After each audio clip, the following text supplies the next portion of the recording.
Let's start with the big one in Boston. The Celtics laying 3.5 at home against the Oklahoma City Thunder. Total of 227.5. Looks like Jalen Williams is going to be out for the Thunder, which feels like a big blow. Anytime you have any lack of depth against the Celtics, feels like it's going to cost you. But Jenks, the Thunder have been the best regular season team in the NBA, maybe second to the Celtics. But as far as record goes, Thunder an absolute wagon. Do we think that this one comes down to the, final seconds? I think it could. Although I do think this number is a little not sketchy. That's the wrong way to put it. Like someone is going to commit a crime or something. But I think it's a little off. I like the Celtics here. And the Thunder have been awesome. I'm going to go on the other side. I feel like everybody's going to be on the Thunder, and I get that because they've been awesome this season.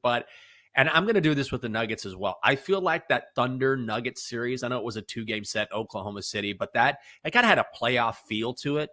Mm-hmm. And what has Boston been doing? Like sitting around, making easy work of the Jazz a couple nights ago. This is the end of their homestand, just waiting there. Thunder won earlier this season, but this is a chance for Boston to wrap up that homestand while sitting and sort of resting while the Thunder have been going all out against their nemesis in the West and the Nuggets. So it seems a little too high, which makes me think that maybe it's the right side. I'm going to go Celtics here.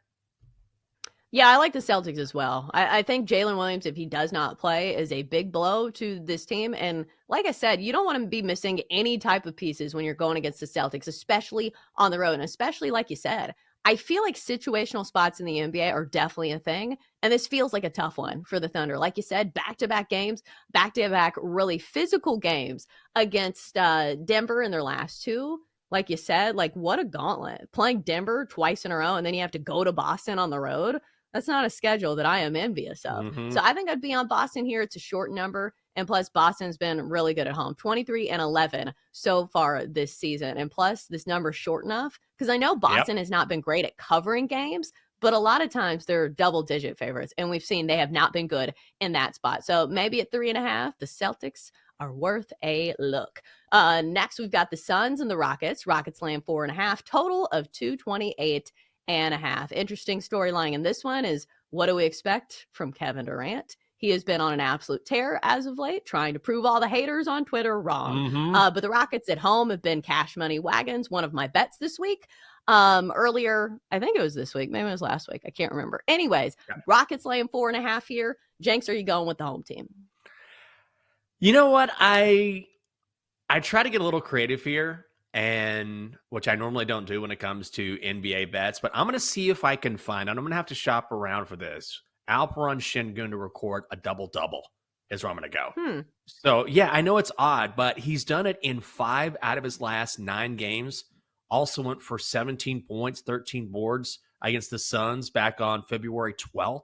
So he's done this before, and he had a streak of, 4 or 5 games in a row before he sort of went cold there as far as the streak is concerned for 2 or 3 games and then got right back on the horse. I think this is probably something where you can find good value. And again, he's done it against Phoenix. So Alperen Şengün to record a double-double. I know it's an odd play, but if I can find it, I think I'm going to put a sprinkle on it.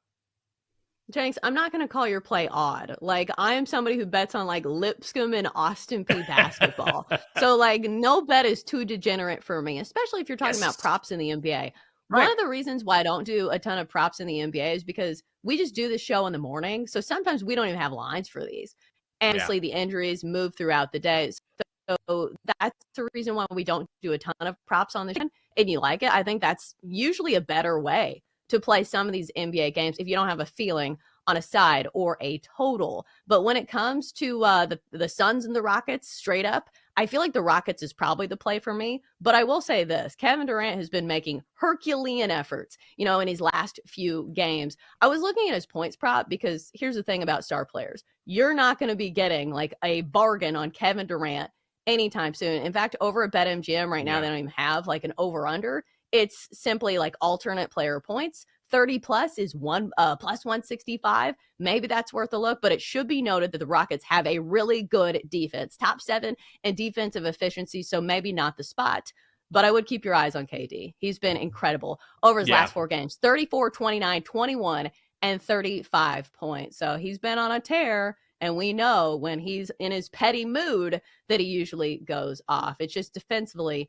maybe not the best of situations. But I will say this, the last time against Houston, scored 37, Jenks. Ooh. I mean, I think that's I mean, I love KD, and he's always Mm-hmm. going off. And so you're not going to have to talk me, or I would never talk you off of that. And also, I love that he just finds ways, like all the greats do, to sort of self Mm-hmm. motivate. And so, be it his little fracas with Skip Bayless on the internet or whatever it is. And also, Amen Thompson is going to be out for this game for the Rockets. He's a great two-way player. And so I think that will open up more Mm-hmm. opportunities for KD as well. So I like that play. Yeah, Kevin Durant is just so fun to watch, and I'm Oh, yeah. waiting to see like who talks trash to him next because it feels like Cam Spencer of the Grizzlies really opened things God. up where anybody feels like they can have a piece of Kevin Durant. Maybe don't do that. All right, Timberwolves and Nuggets. We've got the Nuggets home favorites laying 3.5, total of 235.5. So Jenks, the last stretch for the Thunder kind of went into the handicap for the Thunder and Yeah. Celtics. Do you think this matters for the Nuggets? The fact that they just played two really tight games against the Thunder? Yeah, I kind of do. Mhm. And that's what I'm banking on here. So I'm going to grab the Timberwolves and the points. I was trying to get creative with a money line parlay and maybe I'll do it in hockey, but I want to do a UEFA Champions League No. parlay, money line parlay with an NBA parlay or maybe an NHL parlay. So I'm trying to figure that out as we speak. So I thought about the Nuggets as part of this, but I just don't trust the Nuggets here because of that series with the Thunder. And also, Minnesota, they just match up really well Mhm. with Denver. And we've seen that over the past few seasons. T-Wolves are 10-5 against the number in their last 15 games against the Nuggets. They're also 5-2 against the spread in their last 7 games in Denver. So when you think about a Thunder team or a Nuggets team coming off of that series with the Thunder and a Minnesota squad that's won 5 straight, by the way, playing really good basketball, and they've historically done well against this Nuggets squad, I think I would take the T-Wolves and the points here. Yeah, I think so as well, because we saw a very similar line the last time these two faced off. The Timberwolves 3.5 point dogs. They won that game outright, 133 to 104. So I think I will go that route if I were to bet on that game.